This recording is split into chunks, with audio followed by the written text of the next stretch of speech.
Hello friends, कैसे हैं। आज हम क्या करेंगे, राजस्थान का जो भौतिक प्रदेश है उसका क्विक रिवीजन करेंगे। उसका भी जो पहला भाग है राजस्थान का उत्तर पश्चिमी मरुस्थल प्रदेश उसका। ठीक है, तो सबसे पहले हम बात करते हैं जो हमारी पृथ्वी है उसका निर्माण किस प्रकार हुआ है। वो आप देखेंगे जो पृथ्वी है वो एक पिंड के रूप में थी और जिसे पेंजिया कहा जाता था, और इसके चारों तरफ जो पानी था, सागर था, उसे पेंथलासा कहा जाता था। फिर आगे चलकर कार्बोनिफेरस युग के अंदर जो पेंजिया है उसका विभाजन जो हो गया था वो अंगारा लैंड और गोंडवाना लैंड के अंदर हो गया था, और ये जो हमारा जो पेंथलासा था है ना, वो टैथी सागर में कन्वर्ट हो चुका था, जो उनके दोनों के बीच में आ गया था। हाँ, अब बात करेंगे हमारे जो भौतिक प्रदेश है उसका विभाजन किस प्रकार किया गया है, किस किस वैज्ञानिकों ने, जो प्रोफेसर है ना, उन्होंने किस प्रकार किया है। तो सबसे पहले प्रोफेसर वी सी मिश्रा, जिन्होंने 1968 के अंदर आप देखेंगे अपनी एक पुस्तक लिखी थी राजस्थान का भूगोल, उसके अंदर उन्होंने इसे 7 भागों में बांटा है।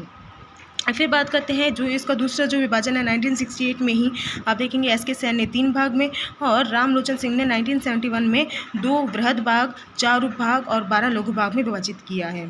फिर जो साहित्य शब्दावली अगर देखी जाए तो मरु को मरुस्थल, मेरू को अरावली, माल को हड़ौती पठारी प्रदेश कहा जाता है।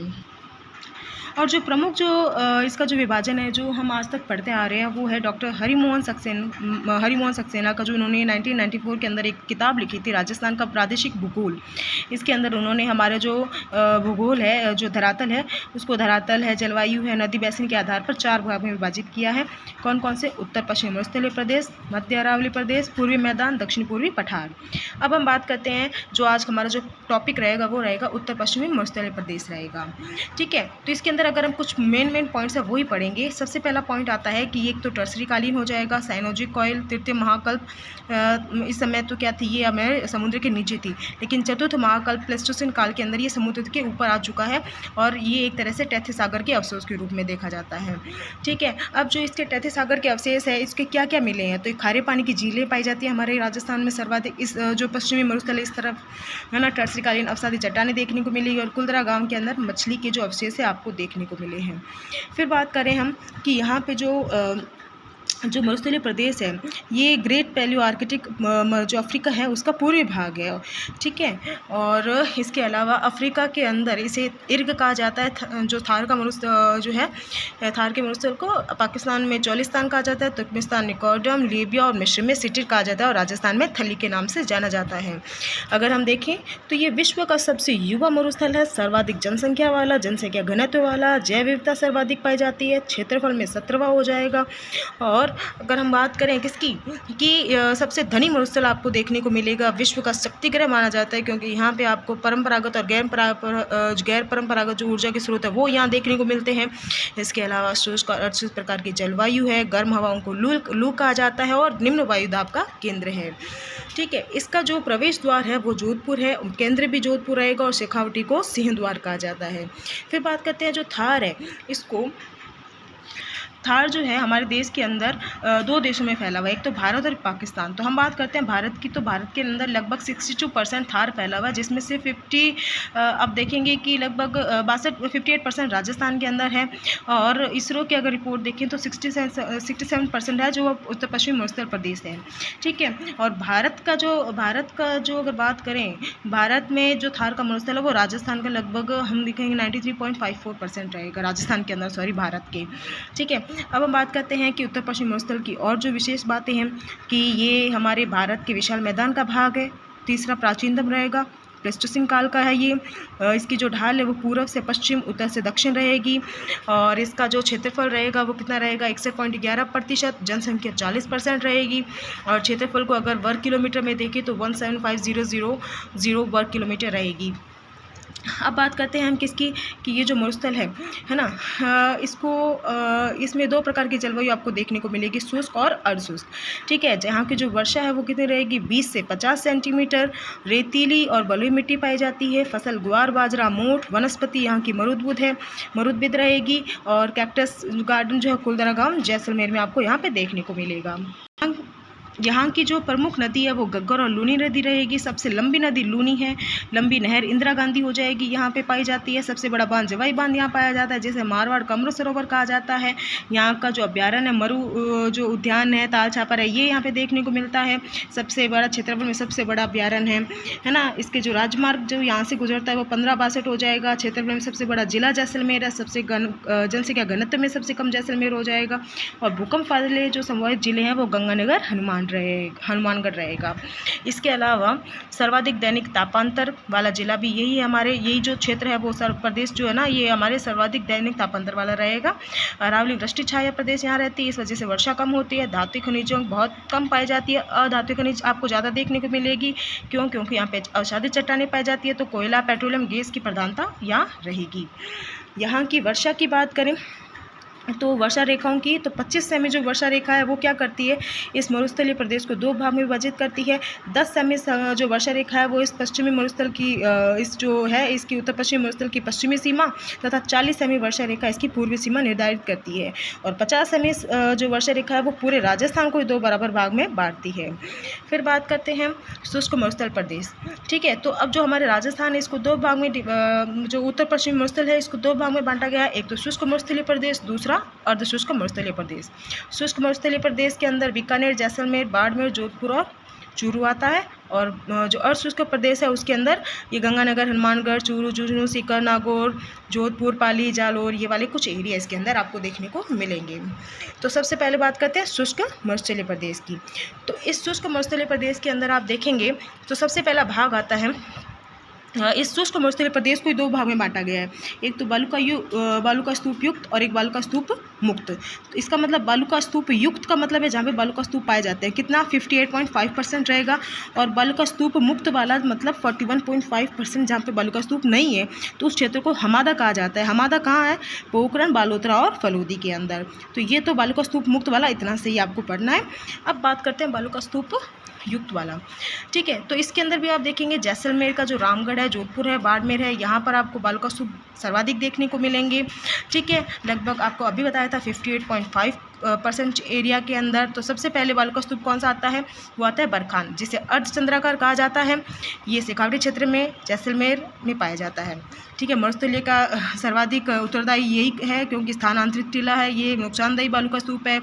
इसके महत्वपूर्ण जो जिले हैं वो याद रख लेना, बालेरी, चूरू, पोखरण, मोहनगढ़, सिक्कर, सूरतगढ़, लूनगढ़, करनी माता, बाड़मेर, ये कुछ क्षेत्र हैं। फिर बात करते हैं अनुप्रस्थ बालू का स्तूप। ये क्या रहता है, समकोण दिशा में बनता है। ये हमारे बीकानेर संभाग में देखने को मिलता है। अब आता है अनुदैर्ध्य बालू का स्तूप, समांतर रहता है, जैसलमेर में देखने को मिलेगा।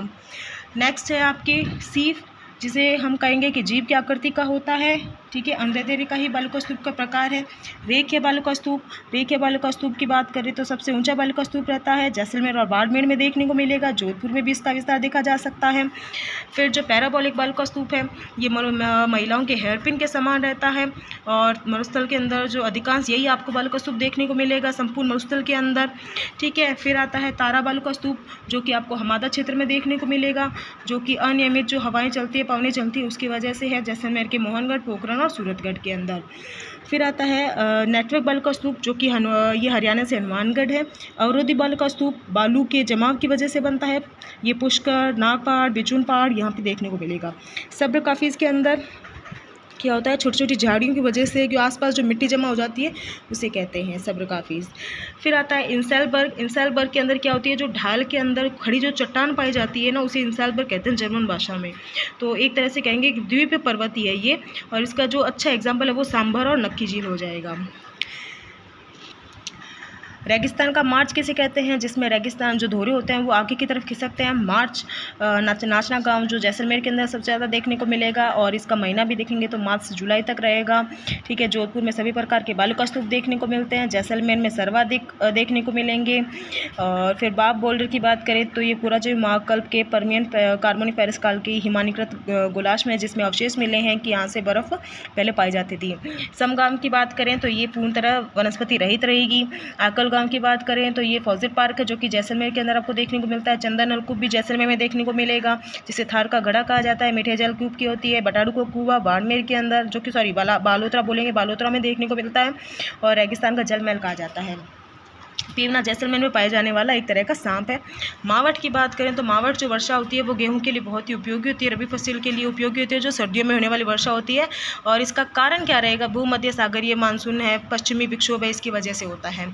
ठीक है, फिर बात करते हैं अपन किसके बारे में, हम बालू का स्तूप मुक्त की बात कर ही चुके हैं। ठीक है, तो अब हम बात करेंगे किसकी, पलाया झीलों की। पलाया झीलें जो है वो जनरली आप देखेंगे अस्थायी जो झील होती है जैसलमेर में मुख्यतः बनती है, उनको पलाया झीलें कहा जाता है। ठीक है, लाठी सीरीज़ की बात करें तो ये भी पाकिस्तान जैसलमेर के अंदर मोहनगढ़ से पोखरन में बनती है, अवसादी चट्टानों का समूह है एक तरह से। ठीक है, इसे भूगर्भिक खनिज, जल पट्टी, सेवन घास, लाठी सीरीज़ भी कहा जाता है। यहाँ की जो घास है उसको दामन, करड़, तरड़गम, सेवन घास कहा जाता है। घोड़ावन का प्रजनन स्थली रहती है ये घास, लीलोन घास के नाम से भी जाना जाता है, और इसका वनस्पतिक नाम जो है वो लसीयूरस सिडिकुस कहा जाता है। ठीक है, नेक्स्ट हम बात करते हैं। अब सबसे पहला जो हमारा जो अर्धशुष्क प्रदेश है इसको हम डिवाइड करेंगे आगे जाके। ठीक है, तो सबसे पहले आता है घग्गर। ठीक है, घग्गर के अंदर आपको सब इतना याद रखना है कि गंगानगर हनुमानगढ़ में इस क्षेत्र को बग्गी क्षेत्र कहा जाता है, जहाँ घग्गर नदी बहती है। ठीक है, और यहाँ की जो मिट्टी है वो रेवेलिना, भूरी मटियार, जलोढ़ मिट्टी पाई जाती है, लेकिन सर्वाधिक गंगानगर में उपजाऊ रहती है। इसके अलावा सेम की समस्या यहाँ पे देखने को मिलती है घग्गर नदी की वजह से। बड़ोपल हनुमानगढ़ के अंदर IGNP गैस जो परियोजना है उसकी वजह से, चंबल नदी की वजह से, तो इसको सुधारने के लिए इंडो डच योजना चलाई गई थी। शेखावटी प्रदेश की बात करें तो शेखावटी क्षेत्र के अंदर हो जाएगा ये पूरा लूनी नदी वाला। ठीक है, एरिया लूनी नदी के बेसिन में।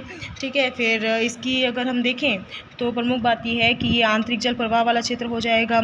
इसके क्षेत्रों को मतलब क्योंकि यहाँ की सीधी सी बात है, यहाँ पे जो चूना है वो नीचे ज़मीन के नीचे चूने की परत है, तो जब जो पानी है ना वो ऊपर सतह पे बहकर ना आते, मतलब सतह के ऊपर नहीं आके उस परत के नीचे ही नीचे बहता है, तो इस वजह से आंतरिक जल प्रवाह ज़्यादा पाया जाता है यहाँ पे।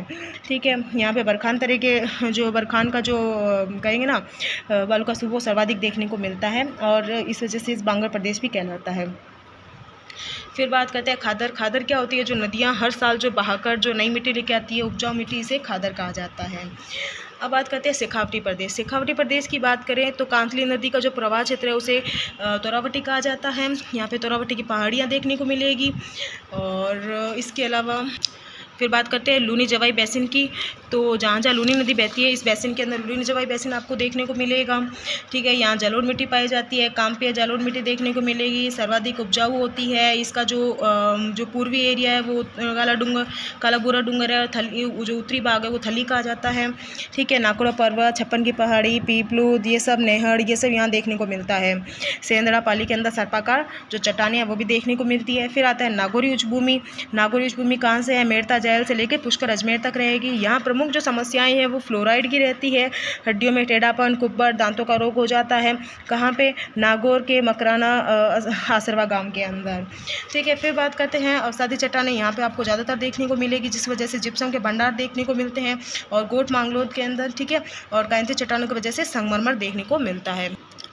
तो ये जो इसके अंदर जो हम कहेंगे ना कि फ्लोराइड की समस्या क्यों हो रही है, क्योंकि इसके नीचे माइकासिस नामक चट्टानें पाई जाती है। तो इस वजह से क्या होती है कि जो पानी जब सतह के ऊपर आता है तो सोडियम क्लोराइड लेके आता है ऊपर, तो यहाँ की जो ज़मीन है वो बंजर भी हो जाती है, और यहाँ की समस्या फ्लोराइड की समस्या सर्वाधिक देखने को मिलती है। तो ये हो गया आज का हमारा उत्तर पश्चिमी भौतिक प्रदेश हो चुका है। कल हम पढ़ेंगे इसका दूसरा भाग अरावली। तब तक के लिए धन्यवाद, और मैं प्लीज़ मेरे चैनल को सब्सक्राइब ज़रूर कीजिएगा और बताइएगा कि आपको ये कैसा लगा। थोड़ा सा क्विक रीज़न था, थोड़ी सी स्पीड थी, सॉरी।